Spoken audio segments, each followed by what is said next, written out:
Good morning students. पिछली class में हमने ऑर्गेनो जिंक कंपाउंडों का अध्ययन किया। आज हम ऑर्गेनोलिथियम कंपाउंड्स का अध्ययन करेंगे। ऑर्गेनोलिथियम कंपाउंड्स वे ऑर्गेनिक कंपाउंड होते हैं जिनमें कार्बन और लिथियम मेटल के बीच डायरेक्ट बंध पाया जाता है। उनको हम ऑर्गेनोलिथियम कंपाउंड कहेंगे। इनकी मेथड ऑफ प्रिपरेशन देखते हैं। मेथड्स ऑफ प्रिपरेशन, पहला जो मेथड है बाय एल्काइल हैलाइड या एराइल हैलाइड के द्वारा।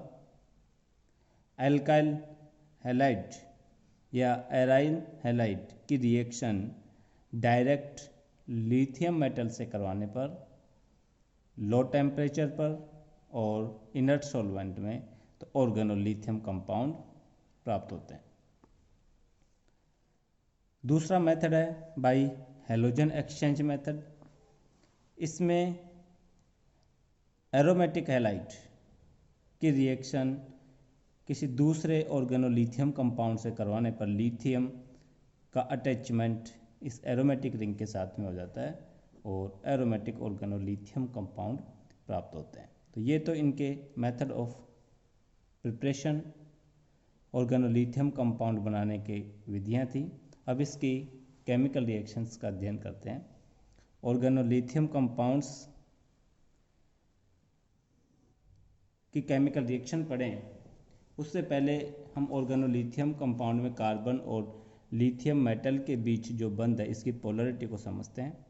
लिथियम मेटल इलेक्ट्रोपॉजिटिव नेचर का होता है और कार्बन की इलेक्ट्रोनेगेटिविटी इस लिथियम से ज़्यादा होने की वजह से इस कार्बन पर पार्शियली नेगेटिव चार्ज और लिथियम पर पार्शियली पॉजिटिव चार्ज आ जाता है, जिससे इस बंध में काफ़ी ज़्यादा पोलरिटी होती है। अब ये ऑर्गेनोलिथियम कंपाउंड का जो ऑर्गेनिक पार्ट है ये एज ए बेस और एज ए न्यूक्लियोफाइल की तरह बिहेव करेगा।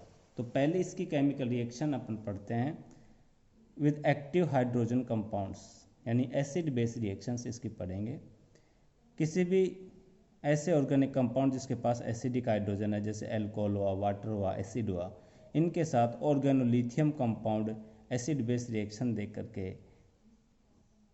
हाइड्रोकार्बन का फॉर्मेशन करेंगे। ये ऑर्गेनिक पार्ट रहा ये, और इसके एसिडिक हाइड्रोजन को के साथ ये बेस की तरह व्यवहार करेगा, ये एसिडिक से गए और ये हाइड्रोकार्बन बन गया ROL। उसी तरीके से रिएक्शन एरोमेटिक ऑर्गेनोलिथियम कंपाउंड करेंगे वाटर के साथ में। वाटर के साथ वो एसिड बेस रिएक्शन, ये एसिडिक हाइड्रोजन निकलेगी और हाइड्रोकार्बन का फॉर्मेशन होगा उसी तरह एसिड के साथ में। नेक्स्ट इसकी रिएक्शन देखते हैं हम हेलोजन के साथ में। ऑर्गेनोलिथियम कंपाउंड हेलोजन मॉलिक्यूल के साथ रिएक्शन करके एल्काइल हैलाइड का फॉर्मेशन करते हैं। उसी तरीके से एरोमेटिक जो ऑर्गेनोलिथियम कंपाउंड है वो भी एराइल हैलाइड का फॉर्मेशन करेंगे। नेक्स्ट रिएक्शन इसकी है reaction with carbonyl compounds. Carbonyl compounds के साथ में इनकी रिएक्शंस हम ये पढ़ चुके हैं कि ये ऑर्गेनोलिथियम कंपाउंड में जी ये जो ऑर्गेनिक पार्ट है इसके ऊपर पार्शियली नेगेटिव चार्ज होने की वजह से ये एज ए बेस और एज ए न्यूक्लियोफाइल की तरह व्यवहार करेगा। और कार्बोनाइल कंपाउंड में ये जो कार्बोनाइल कार्बन है ये इलेक्ट्रॉन डेफिशिएंट होने की वजह से न्यूक्लियोफाइल इसके ऊपर इजीली अटैक करेगा और न्यूक्लियोफिलिक एडिशन रिएक्शन होगी।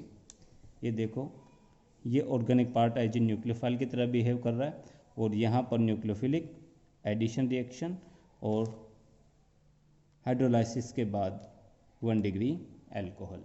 ये रिएक्शन फॉर्मेल्डिहाइड के साथ में थी। सेम मैकेनिज्म की रिएक्शन अन्य किसी एल्डिहाइड के साथ में होगी और 2 डिग्री अल्कोहल बनेगा। और सेम रिएक्शन सेम मैकेनिज्म से यही रिएक्शन कीटोन के साथ में होगी और 3 डिग्री अल्कोहल बनेगा। वो न्यूक्लियोफिलिक एडिशन रिएक्शन होगी।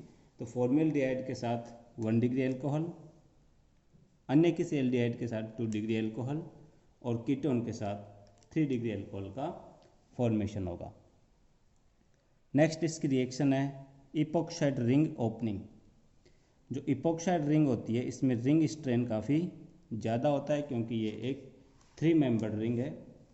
और ये जो ऑर्गेनोलिथियम कंपाउंड का ऑर्गेनिक पार्ट है ये काफ़ी ज़्यादा न्यूक्लियोफिलिक करैक्टर रखता है, इसमें इलेक्ट्रॉन रिच होता है ये। और रिंग स्ट्रेन होने की वजह से इस रिंग का कोई सा भी एक बॉन्ड टूटेगा और ये किसी भी एक कार्बन के ऊपर अटैक करके रिंग ओपनिंग होकर के लास्ट में 1 डिग्री अल्कोहल का फॉर्मेशन होगा। यहाँ पर तो सिचुएशन सेम है, यहाँ पर कोई प्रतिस्थापन नहीं है, यहाँ पर भी कोई प्रतिस्थापन नहीं है, तो न्यूक्लियोफाइल का अटैक इस कार्बन पर भी हो सकता है और इस कार्बन पर भी हो सकता है। ये देखो सेकंड एग्जाम्पल में यहाँ पर प्रतिस्थापी है, तो न्यूक्लियोफाइल का अटैक उस कार्बन पर होगा जिसके ऊपर स्टेरिक एंड्रेंस कम हो, फिर वो रिंग ओपनिंग होकर के 1 डिग्री अल्कोहल। तो इपोक्साइड रिंग की ओपनिंग से भी 1 degree alcohol as a product के रूप में मिलेगा। नेक्स्ट रिएक्शन है इसकी reaction with carbon dioxide. Carbon dioxide के साथ में इसकी रिएक्शन, चूंकि ये एक स्ट्रॉन्ग न्यूक्लियोफाइल है तो कार्बन डाइऑक्साइड का जो कार्बन है इसके दोनों तरफ अधिक विद्युत ऋणात्मक परमाणु ऑक्सीजन जुड़े हुए रहते हैं, तो ये भी एक इलेक्ट्रॉन डेफिशिएंट कार्बन होता है। न्यूक्लियोफाइल इस कार्बन डाइऑक्साइड के कार्बन पर न्यूक्लियोफिलिक अटैक करके न्यूक्लियोफिलिक एडिशन रिएक्शन देगा और उसका हाइड्रोलाइसिस के बाद में एसिड का फॉर्मेशन होगा। ये अपन ने ऑर्गेनोलिथियम कंपाउंड्स के मेथड्स ऑफ प्रिपरेशन और इसकी कुछ इंपॉर्टेंट केमिकल रिएक्शंस का अध्ययन किया। आज की क्लास में इतना ही। Thank you students.